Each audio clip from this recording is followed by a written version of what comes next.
Hey guys, it's Ben here, and in this video I'm going to be doing a review of the King's Grand Tourer Lite. I've owned it for about 12 months now, as the title of the video suggests. In that time, I've probably been camping for about 12 or 13 nights over the last year, so I've got some good use out of it. It's also been through some pretty severe weather up here in Queensland. We had the cyclone earlier in the year, so it's been through its paces in terms of dealing with heavy rainfall.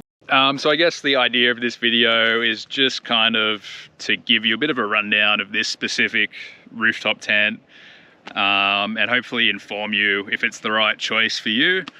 I'll give you its pros, its cons, the good and the bad, and what it's like to also own a rooftop tent, what that means in terms of your camping style, if it fits your style, and if it's actually logistical and makes sense for what you want to do in your setup. So yeah, hopefully by the end you'll be a bit more informed about this specific rooftop tent and maybe rooftop tents in general. So let's get into it. So one big advantage I would say straight away for the rooftop tent is the super quick and easy setup. You literally just pop it and it's ready to go. So I'll do a bit of an example for you. I'll just pop the camera down here and we'll just, I'll get out my phone, we'll set up a timer and we'll see how long it actually takes to set this up. It's really quick and easy. It's as soon as you get to camp, you'll be ready to roll. I've got the ladder out already. I've got my poles just there. That's all you're gonna need. So yeah, I'll set the timer and we'll do it.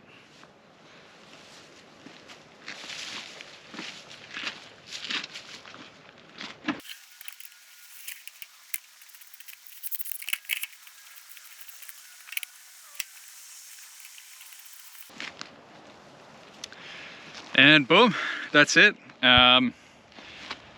What do we got here? I got a minute 30, and that was even with me kind of fluffing around, mucking around my boots. And yeah, I mean, all that's left to do would be maybe to chuck up some bedding, blankets and pillows, but I mean, what does that take? Like 5-10 seconds. So you're looking at just over a minute setup time as soon as you get to camp. It's super easy to set up. So that is definitely one massive advantage from the get-go. I'll give you a bit of a run round of the whole rooftop now though.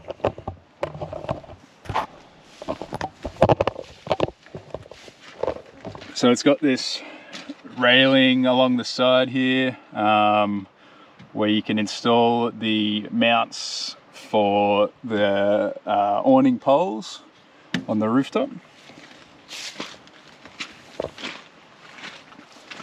It's just got these two simple clips at the back. You just pop those and then clamp it down when you're closing it. Nice and easy. I've got the other pole attachment here because I've got my 270 awning set up down the side here, so I actually can't fit it around the side. But I mean, as you can see, it works just as well having one on the back and one around the side. It doesn't really affect the setup too much at all. And another advantage of having these channels that you can put bolts into is I have attached the 270 awning.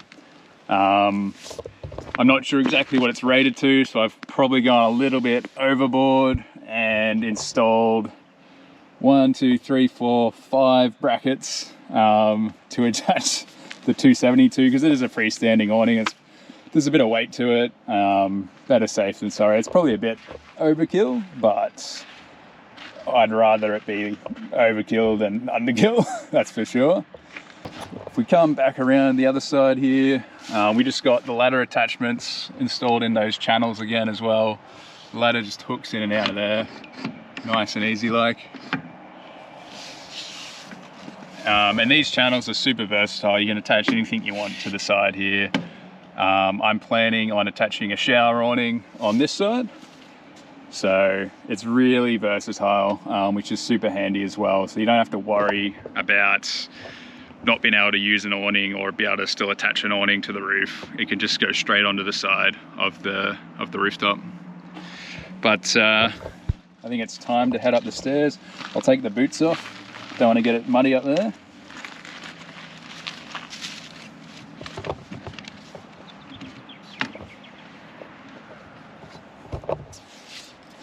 So yeah, just super simple. It's got the fly netting up here. It's also got another layer, so you can have it fully closed off and nice and dark. Keep all the light out, or keep the wind out. And I've actually got a pillow topper on top of the mattress here. So underneath, that's what the actual mattress looks like. I believe it's 50 mil thick. It's actually a pretty comfy mattress as far as those kind of mattresses go. But on the inside here, we've got pockets on either side. You can put your phone or whatever. It's just carpeted on the roof here.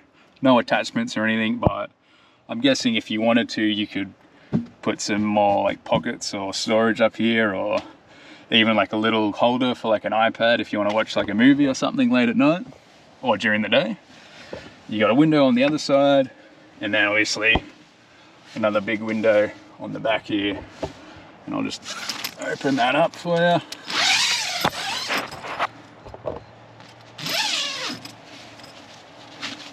And then here we are. You can just sit out the back. Got a nice little awning. So that's pretty much all there is to it. There was that other strap that you would have seen me throw over the roof when I was lifting it up. That's for pulling it back down when you're closing it again. I can show you that as well. And yeah, that's pretty much all the features of the rooftop. So I'll get into pros and cons now. As you saw, you do have to come up the ladder to get to your sleeping each night. So obviously if you're not as physically abled, or even in the middle of the night, if you do need to go to the toilet, it is probably a bit annoying to have to go up and down the ladder. I'm not too fussed about it personally, but I could definitely see how that could be very annoying, especially if it's like quite rainy. I mean, I suppose no matter what you're sleeping in, if it's rainy, it's going to be annoying to go to the toilet in the middle of the night, but climbing up and down a ladder is just like an extra step of not fun. So that's probably definitely a negative. I don't mind it too much, but that's kind of what I was talking about earlier, where it's going to be up to your personal preference for how you want your setup.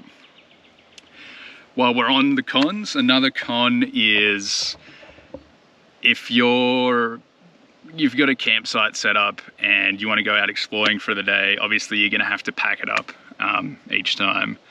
And that can be a little bit annoying, but I mean, the good news is it's pretty much just as quick to pack up as it is to set up. I'll show you a little clip here of me packing it up, and I'll do a timer as well.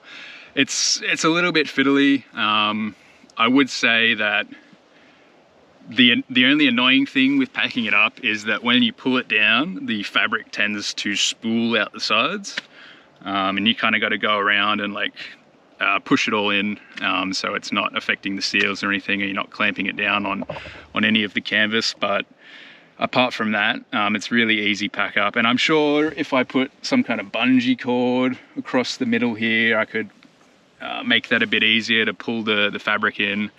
But I mean, it's not the end of the world. It's pretty easy to go around and push all that fabric in. So it's more just a matter of convenience. Do you want to be packing this up each day if you're setting up, say, a campsite for a week, and each day you plan to go out driving with your car? You will obviously have to set it up and pack it up 5 times throughout that week. So that's something to consider for your setup if that's the kind of camping you plan to be doing. Personally, we've got a trip planned about a couple of weeks from now, where we're going to Moreton Island for a week, and I believe the plan is to have one campsite base camp, because the island's not too massive, where we're just going to set up there, and then we're going to go out exploring each day to wherever throughout the island. So that will mean I'll be doing that. I'll be setting up and packing up each day. But for me personally, once again, it's a matter of preference. I don't mind doing that. It's really easy to set up and pack up.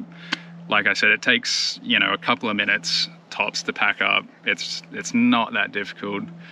But if that's something that would be kind of annoying to you each day to set up and pack up the rooftop tent, then this probably isn't the setup for you. You're probably better suited to something on the ground, a tent, a swag, maybe even a camper trailer if you want to go that big. But if you're happy, you're active, you don't mind running around, setting up and packing up, especially when it's as easy as this, it's a great setup. When you get to camp, it's easy to just chuck up. One positive is that you can pack it up with like blankets and whatnot in here. Like I've got the mattress topper in here, that's always in here. I'll leave blankets in here. I have tried pillows before. You can do it, but it's a little bit tough to pull it down. It gets a bit tight. But you can do it if you want to. So you can leave all your bedding in here. That's one less extra step, I would say. One positive specific to the King's rooftop tent, I would say, is the mattress. It is actually pretty comfy as is. And with the pillow topper, I mean, that's for camping, that's getting pretty good. I did previously own an OCAM rooftop tent, and the mattress was quite stiff, pretty painful to lie on. Even with the mattress topper, it was getting a bit how you doing. And that's a pretty accurate competitor in terms of the price range for this rooftop tent. So in my opinion, this is a much better rooftop tent. There was quite a few issues I had with the OCAM, which I won't get too much into here, but it could have just been that model, or it could be something more indicative of that rooftop tent in general. But I find the simplicity and design of the Grand Tourer Lite definitely a lot better than the OCAM variety. Comes with these pretty solid gas struts. I've had no issue with them yet. They've been pretty good. We'll see how long they last, of course. It's only been a year, but I mean, so far so good. And in terms of waterproof, I've had 0 issues so far, which is a huge positive. That's always something I'm a little bit skeptical and unsure of, is if these sort of tents are going to hold up to severe weather.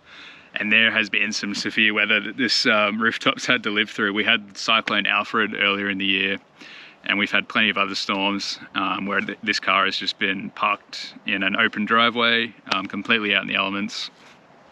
And I've never found any water ingress anywhere inside the rooftop. So that's definitely like a huge positive. They appear to be very watertight, because I know the King's brands had some issues with that in the past with some of their other rooftop tents, the Grand Tourer Mark II, I think it was. But so far this one seems like spot on, and it's been put through the ringer. It's had a full test of Queensland storms, and it's survived. So definitely waterproof. I would say the ladder's really solid as well. Super simple, easy to use. Once again, another part of it that had no issues. It never gets stuck or anything, so that's another positive. And the design for installation is super simple. I've just got 3 of these, I believe it is. Yeah, 3 of, so what's that, 2, 4, 6 bolts on each side, running up these rails. They just come through and clamp down on this this bracket underneath my rooftop tent. So you can see at the back here, I've just got this rail underneath. You just pop that out, slide your bolts in. Super simple. Obviously I've got it on the flat rack there, the cage rack, but if you just had 2 crossbars, you could just do the same thing with 4 bolts on each side, 2 brackets over the crossbars. It'd still be like strong enough. I've just gone for 6 bolts on each side. Super overkill and unnecessary, but I've just had so many things go wrong in the past with installations that I like to go super overkill these days, but it's definitely not necessary. 2 crossbars, you'll be sweet with the 4 bolts, and it's a really easy installation. It's quite a light rooftop as well, so that's something I was kind of drawn to it. It's about 70 kilos, and most rooftops on the market that I was looking at the time were probably in the range of 90 plus kilos, getting up to 100 kilos.